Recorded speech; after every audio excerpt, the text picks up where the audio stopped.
Before we get into today's edition of Just the Truth, let me tell you about the latest special from Mike Lindell at MyPillow. The standard MyPillow, normally $49.98 for a limited time only, just $14.88 with promo code Joey. Go to MyPillow.com, click on the radio listener specials, and see all the specials. There's a limited quantity of just 10 at this special price. That's $14.88 with promo code Joey. Thanks for joining me in the PhD Weight Loss Studio. To lose weight for the last time, visit myphdweightloss.com. Welcome in. We got a busy one today. An Obama-appointed judge ripped into the Trump administration over illegal deportations, claiming that, quote, Nazis got better treatment. Border Czar Tom Homan blasted a Massachusetts city as a report shows that the state is releasing illegals charged with horrific crimes on low bails and in some cases don't even set a bail. At a meeting last month with Ken Martin, the newly elected chairman of the Democrat National Committee, former President Joe Biden apparently asked to go back out on the campaign trail for Democratic candidates. The DNC is trying to decide how to respond. Hunter Biden has hired a South Carolina lawyer to represent him in a libel case that he filed against a conservative business owner. We have the details on this latest legal challenge of Hunter Biden's. The Atlantic's editor-in-chief says he was accidentally included in a group text among Trump officials about a military strike. We have those details. And South Carolina GOP Chairman Drew McKissick joins us in week 3 of reorg for an update on how precinct meetings are going across the state of South Carolina. I told you we'd be back. And ye shall know the truth, and the truth shall make you free. It's Joey Hudson. I wanted to name it the Joey Hudson bill, but, you know, they don't allow you to put names on bills. But I wanted to call it the Joey Hudson bill because I know that one's been near and dear to you for a number of years. That's how it's done. Let your voice be heard. And the truth shall set you free. Here's Joey Hudson. We've been following the case for just over a week now, and sparks flew yesterday, according to the New York Post, during this closely watched federal appeals court hearing with Barack Obama's appointed judge tearing into the Trump administration's plans to mass deport alleged members of the Venezuelan gang Tren de Aragua. Judge Patricia Mellett, a member of the bench since 2013, dominated much of the questioning, according to the Post report, holding her hands quizzically against her chin, they said, as she grilled a Justice Department lawyer over due process concerns for the 260 purported illegal migrants shipped to the notorious El Salvador prison earlier this month under the 1798 Alien Enemies Act. You know, I don't get what all the fixation is on these illegals' due process rights. The Democrats keep bringing up the due process rights.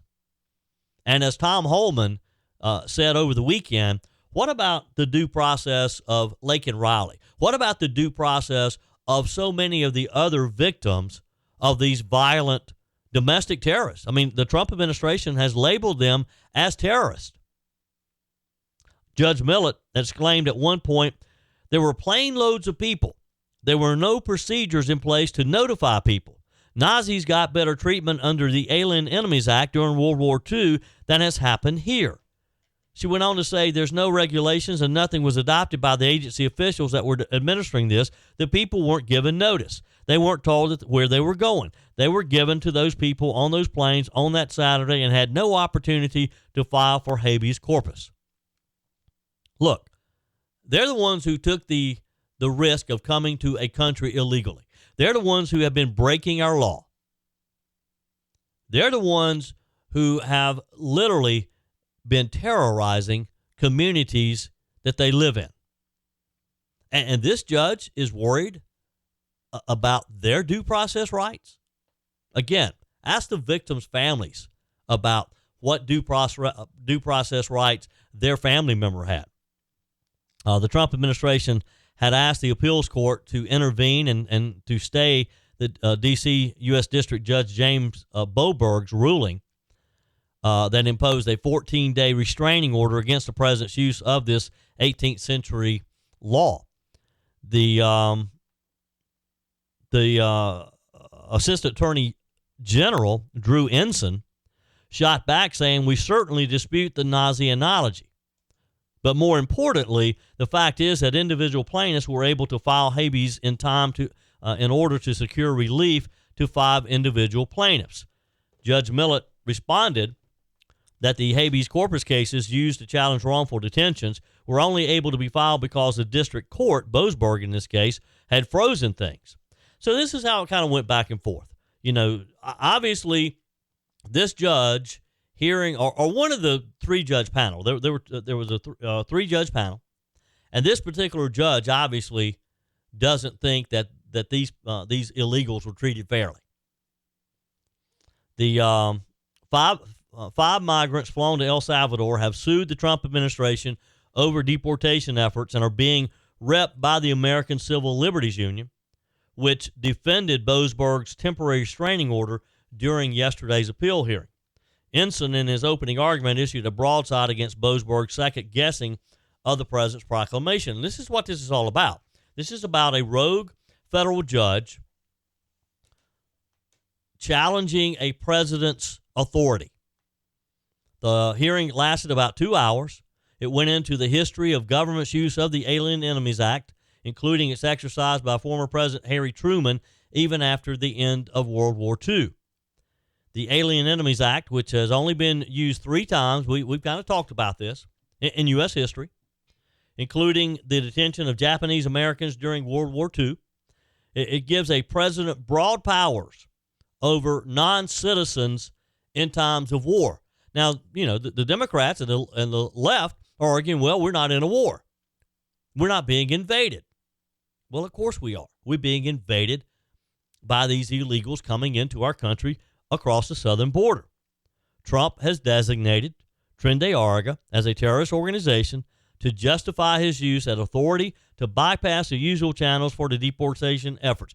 I think it was genius when the Trump administration thought of this, because this is a way to get rid of these criminals, to get these criminals off of American soil, which they need to. They don't have any rights here.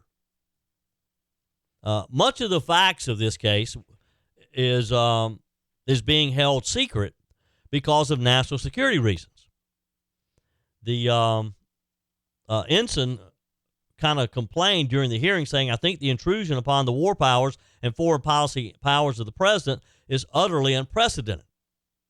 The judge countered, saying it is an unprecedented action as well. She said there's no precedent for it because no president has ever used a statute in this way, which isn't to say one way or the other whether it can be done, but simply to say we are in unprecedented territory.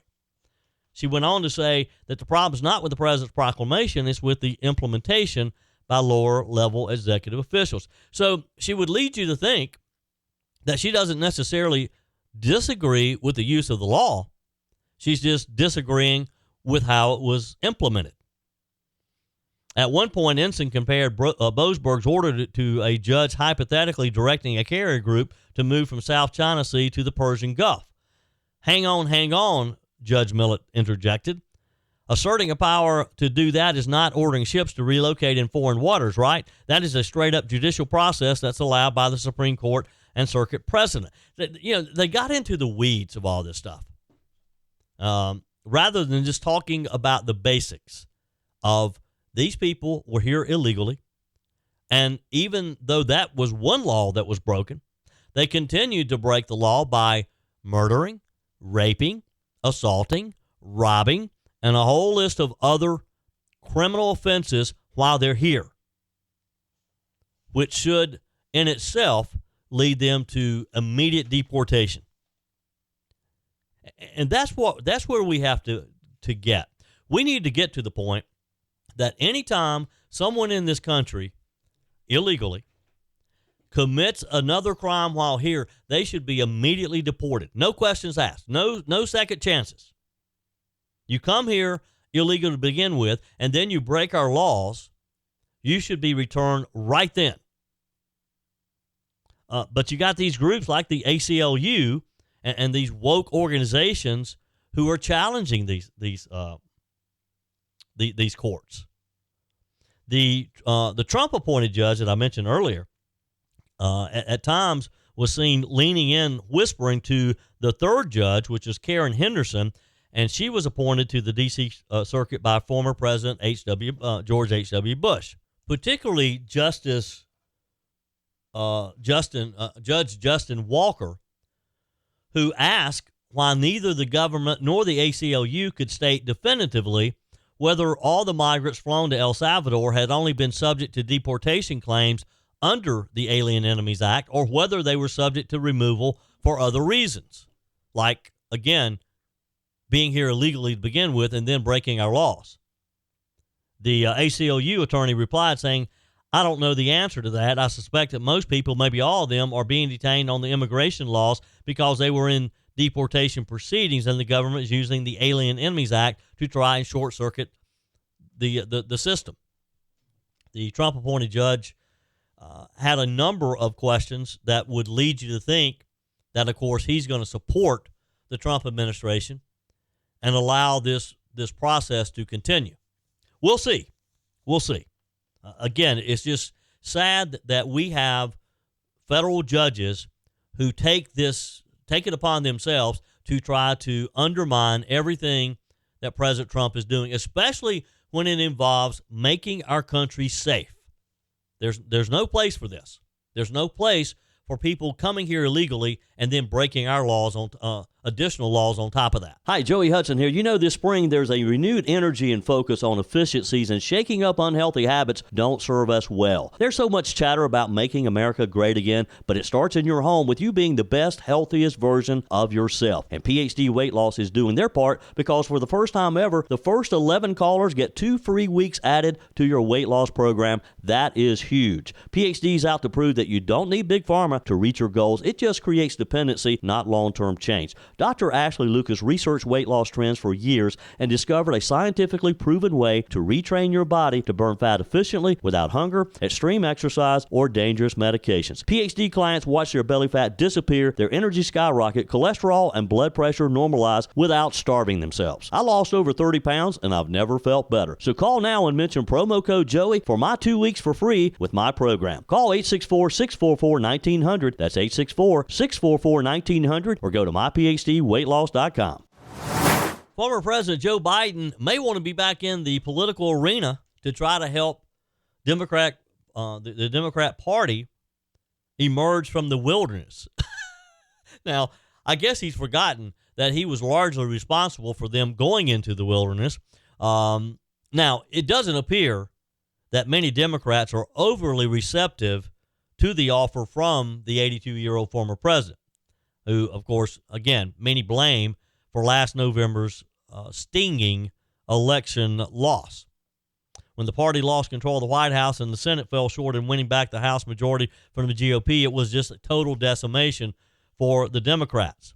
A Democrat strategist who wanted to remain anonymous, of course, said, as far as Biden's position within the current state of the Democrat Party, I think his time is over.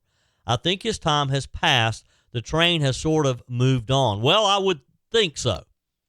And I would hope that the Democrat Party is smarter or is smart enough to not let Joe Biden get back out on the campaign trail. Let Joe Biden stay on the beach. But hey, I'm all for it. I'd like nothing better than for Joe Biden. And hey, add Kamala Harris in on the mix. Send her out there with Joe Biden. Let them go out and start campaigning for Democrat candidates. Now, this all came about because last month, President Biden met with Ken Martin, who is the newly elected chair of the Democrat National Committee, and is said to have offered his help. This, according to a source who is knowledgeable about the situation. Word of the meeting and Biden's offer to help fundraise or campaign for the party was then reported by NBC News. The offer of assistance by the former president, of course, is at a time when polling indicates that the Democrat Party brand is in desperate need of repair. So what you don't want to happen is for the person who put it in this state of unrepair to go back out there, right? The party's favorable rating sank to an all-time lows in separate national polls conducted this month by CNN and NBC. Those numbers followed a record low for Democrats in a Quinnipiac University survey back in February. So right now, right now there's not a single poll that suggests that the Democrat Party is nothing other than in big trouble.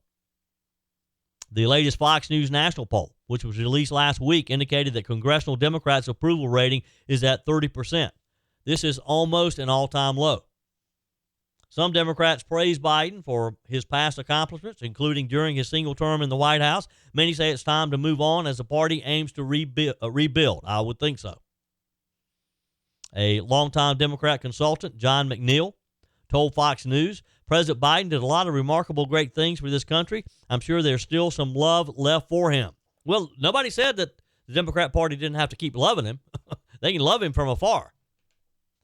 I just think that the Democrat Party, if they're smart, we know they're not, will keep Joe Biden as far away from politics in 2026 as possible.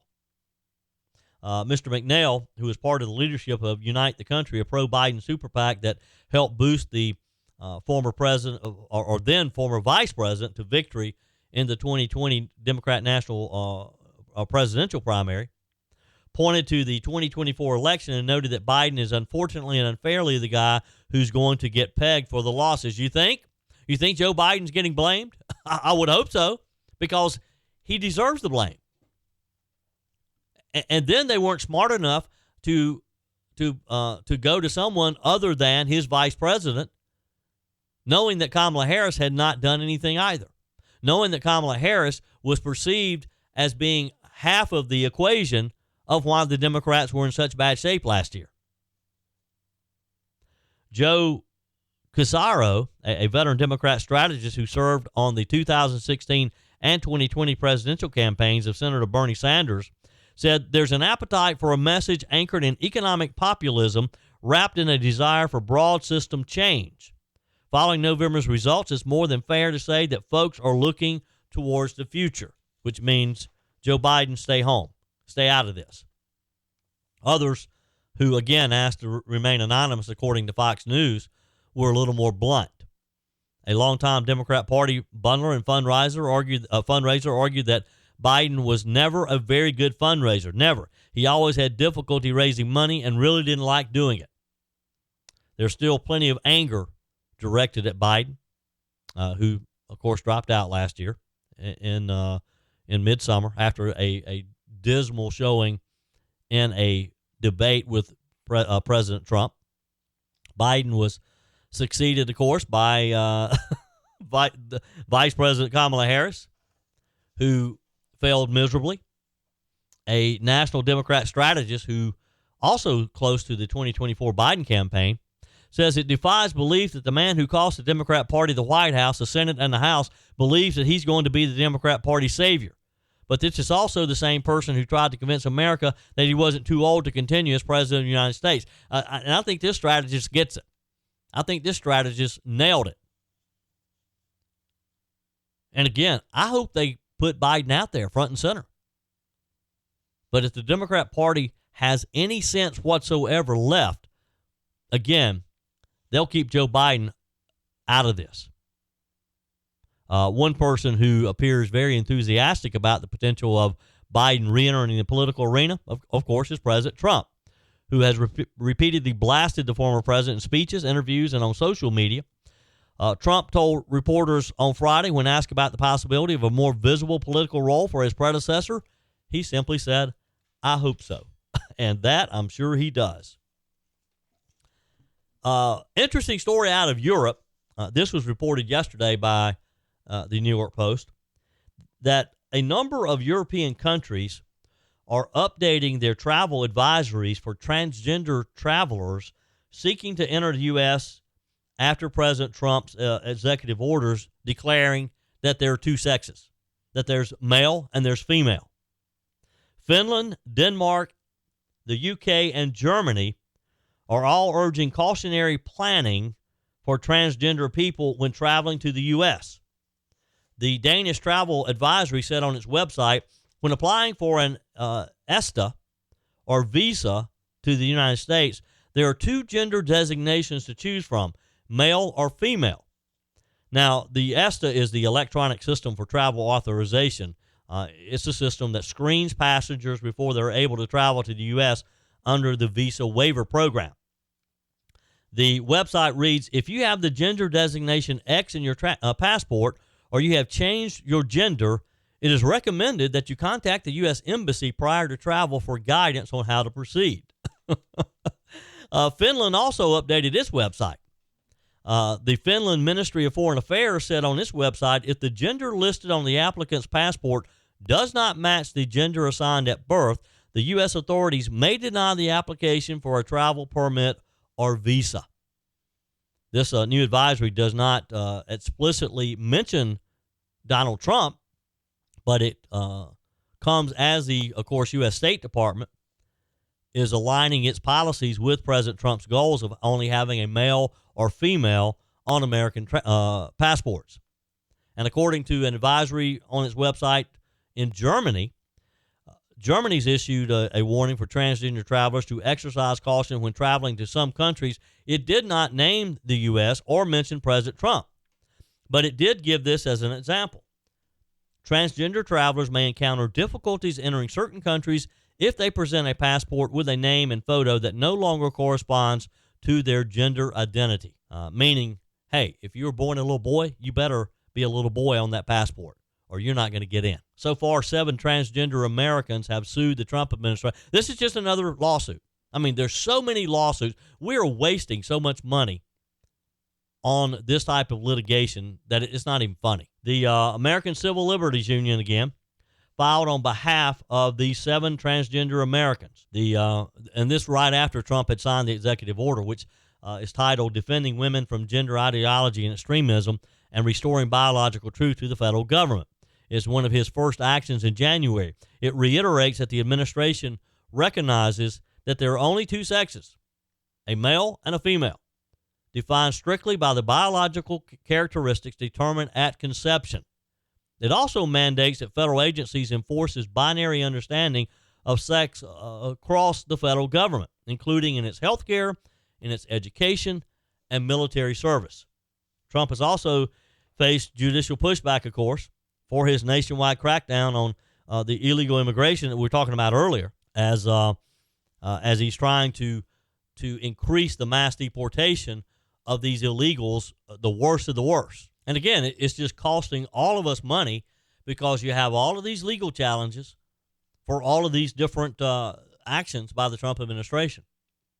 By the way, talking about illegal immigration, a Massachusetts law that bars law enforcement cooperation with ICE is allowing illegal child rapists and other serious criminal illegals charged with what is being called as horrific crimes to be released on the streets of Boston, Massachusetts, and other Massachusetts towns. In some cases, for as little as $500, and in others, no bail is set at all.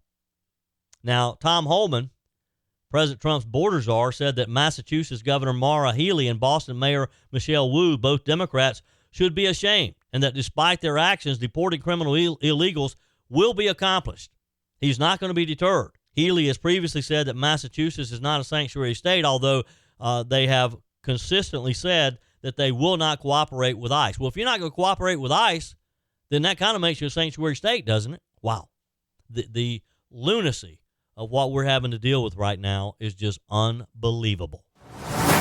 The Trump administration is answering some questions about, I have to admit, a bit of a troubling report here from The Atlantic. According to this published report, The Atlantic's editor-in-chief was inadvertently included on a messaging chain of senior Trump officials that discussed plans for a forthcoming strike on the Houthis in Yemen. So here's the story. Jeffrey Goldberg wrote a first-person account of getting a connection request from what appeared to be Trump's national security advisor, Michael Waltz, on March the 11th. And this was on Signal, which is a popular encrypted messaging service that's used by journalists and government officials.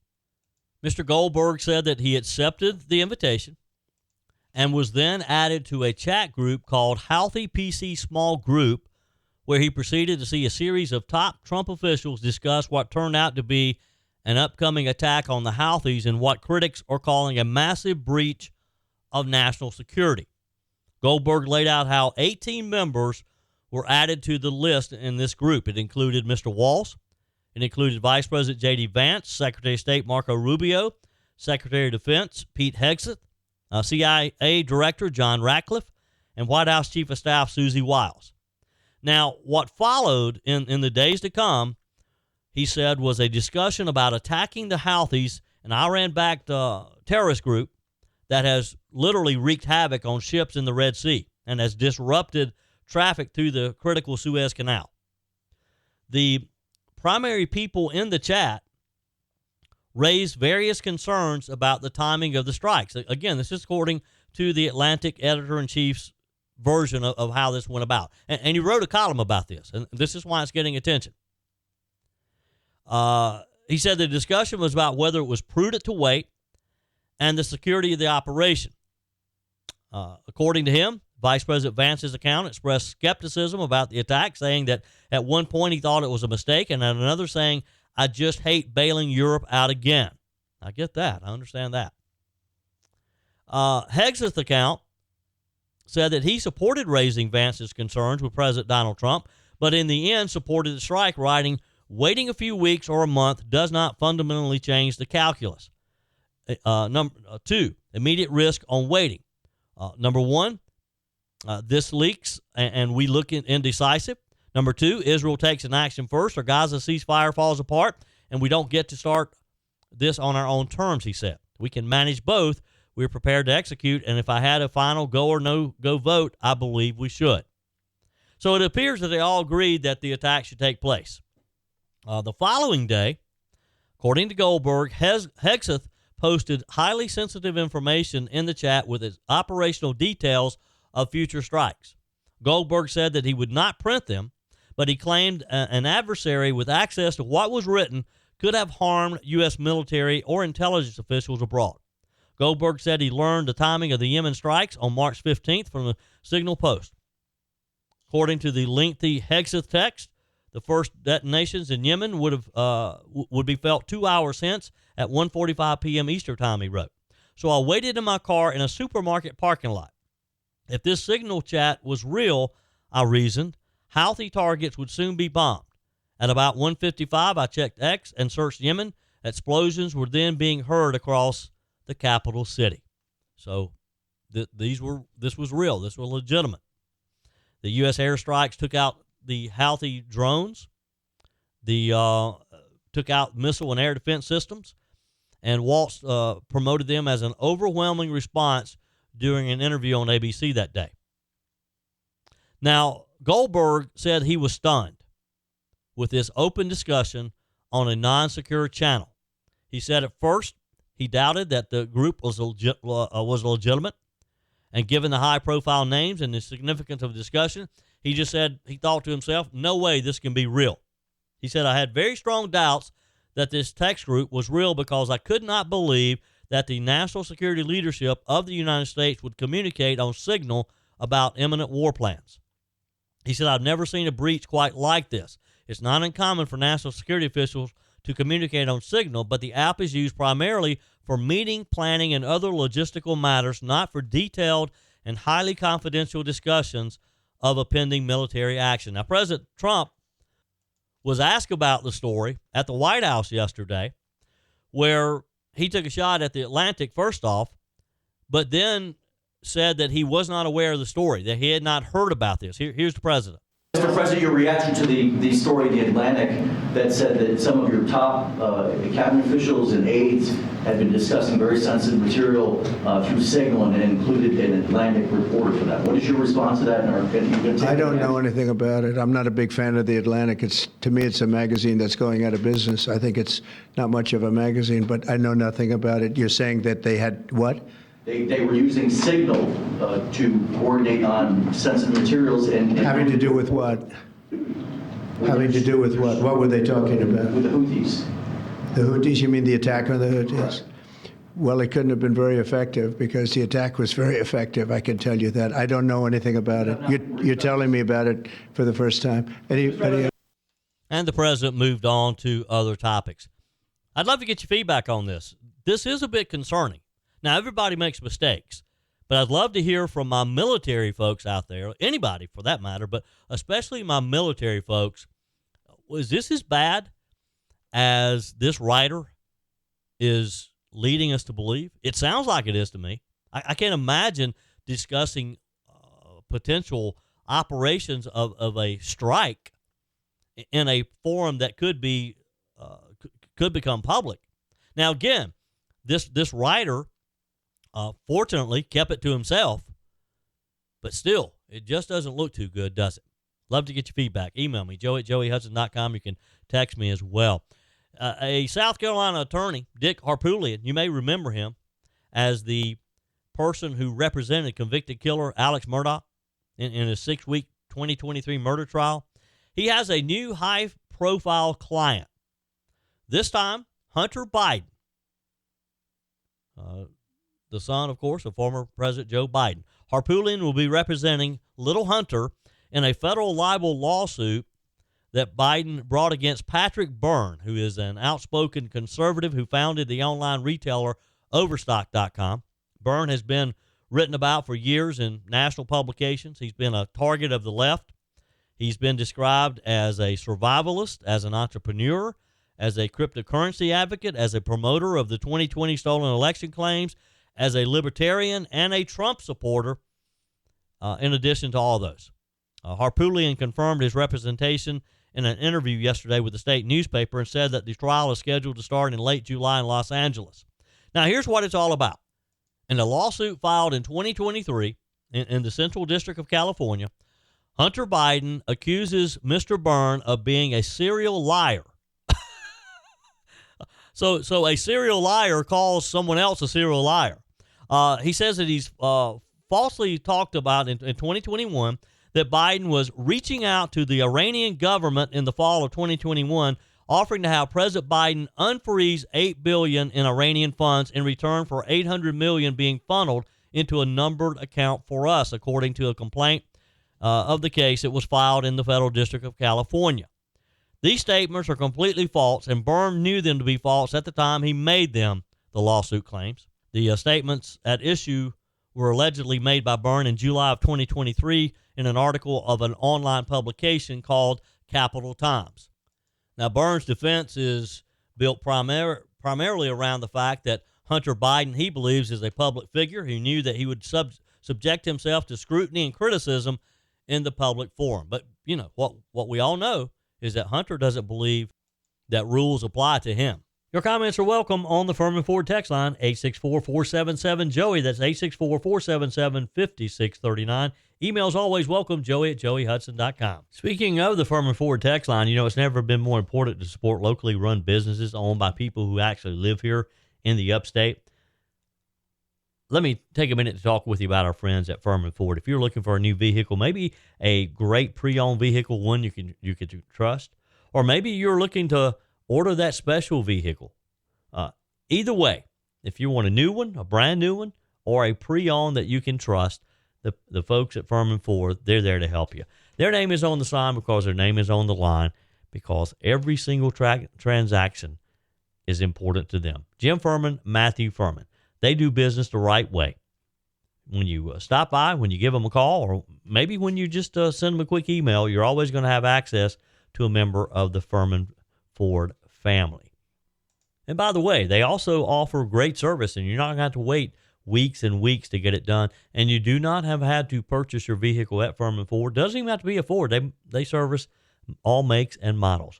Visit my friends at Furman Ford online at furmanford.com, furmanford.com.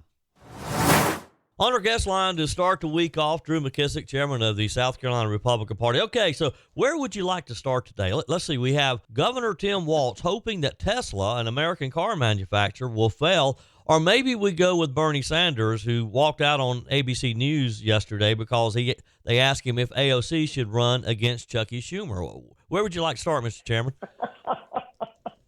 Well, I mean, look, it is just a general almost disintegration or definitely listlessness and lack of leadership and direction on the part of the Democrat Party. I mean, but both of those things basically testify to that. On the Tim Walz side, you have a elected statewide Democrat hoping for the failure of a major American corporation just because he disagrees potentially with the politics of the person who happens to run it. But, don't think anything about maybe the people who happen to work there or the people who have invested in the country, maybe people's pension funds that own stock in the company and jobs that it creates. Let's don't think about that. And then on the other hand, you've got Bernie Sanders, who's I guess you would say has a little bit of butthurt about the level of attention that the AOC wing of the Democrat Party gets. And look, that's the activist wing of their party. And that's where their grassroots are, and that's where that energy is.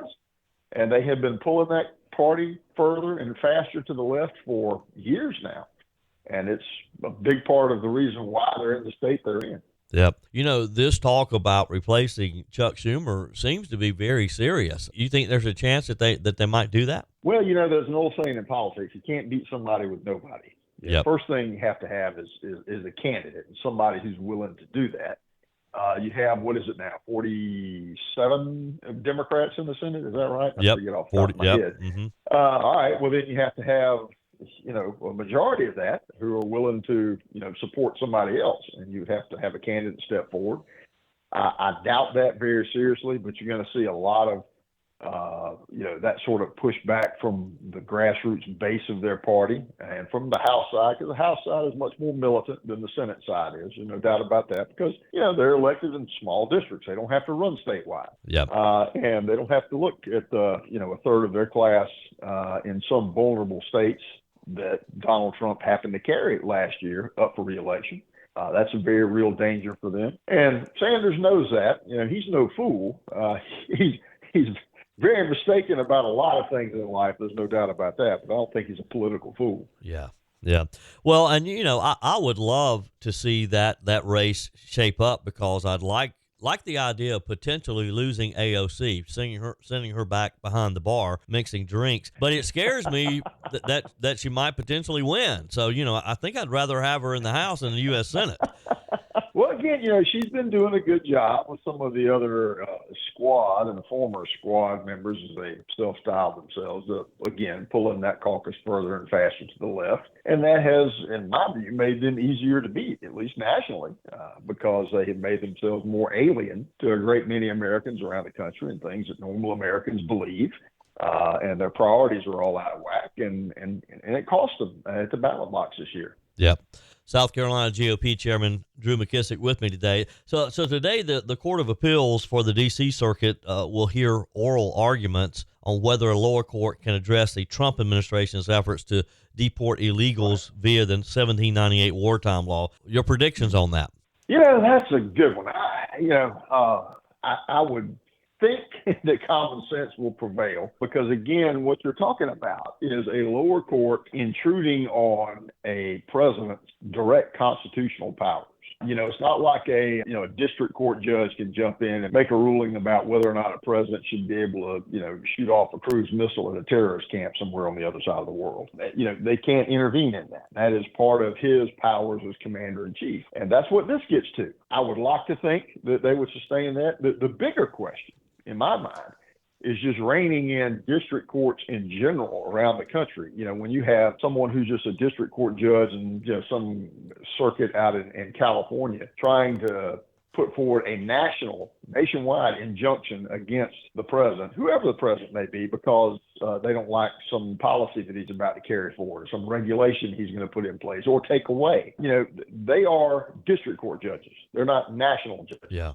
And the Supreme Court is going to have to rein that in, because it is really it goes to the balance of power in my opinion. Yeah. Well, you're right. I mean, this is bad for either party. I don't care who is president at the time. These lower court judges shouldn't have that type of power.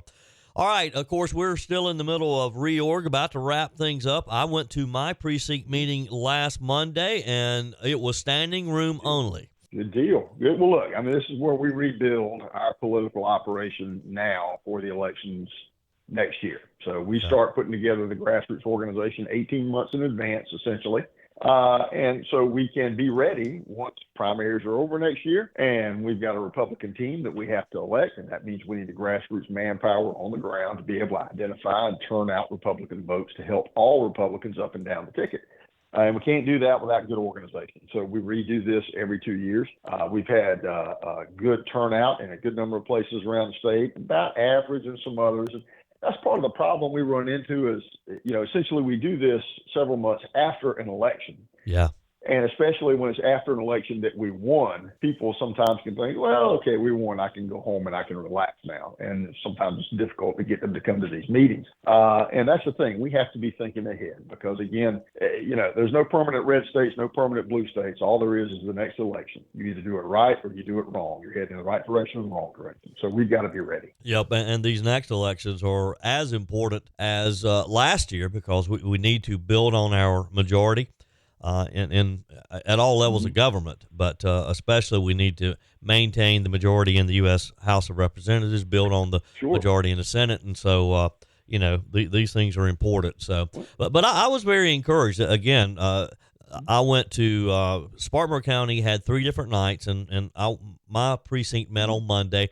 And I got there, and the line was out the door. I thought, boy, this is – and I gave Curtis Smith a bit of a hard time. I said, Kurt, I didn't have a chair to sit in. Weren't you reserving me a place? And they had more people show up. They just weren't expecting them. Well, and again, that's good because, again, Spartanburg's a big county. We need to make sure that we've got the manpower that we need to turn out votes here to help our statewide ticket here. That's the thing we have to remember. We're going to have most likely an open governor's race, an open attorney general's race, treasurer, comptroller, and agriculture. 5 open statewide races next year, most likely. Yep. And we have to be ready to turn out our vote to win all of them. We can't let Democrats get a foothold here in a statewide office in South Carolina. Yep. Drew McKissick, always a pleasure. Have a great week. We'll check in with you next week. Yes, sir. You have a good one. Thank you, now. That's it for today's edition of Just the Truth. Thanks for joining me in the PhD Weight Loss Studios. To lose weight for the last time, visit myphdweightloss.com. If you haven't joined my mailing list yet, visit my website, joeyhudson.com. Click on the Connect with Joey button so that you can receive our emails and the most up-to-date news. Also, join me on my YouTube channel. Be sure and like, comment, and subscribe. Just search for Joey Hudson. As always, thanks for spending a few minutes of your day with me. Do me a favor and forward this episode to a few friends. Just click on the share button and send to your contacts. We need to build an army of conservatives to win our country back, and we can do that by continuing to share the truth with our friends and family. Keep those comments coming via the Furman Ford text line 864-477-JOEY. Email to joey@joeyhudson.com, and I love your messages on the MyPillow message line. Again, that's 864-477-JOEY, 864-477-5639. Be sure and take advantage of the MyPillow special, just $14.88 on the standard MyPillows when you use promo code Joey. Order online at mypillow.com or call 800-893-4053. We're back again tomorrow and hope you'll plan to join us. Until then, remember, God's got this. He's still in control.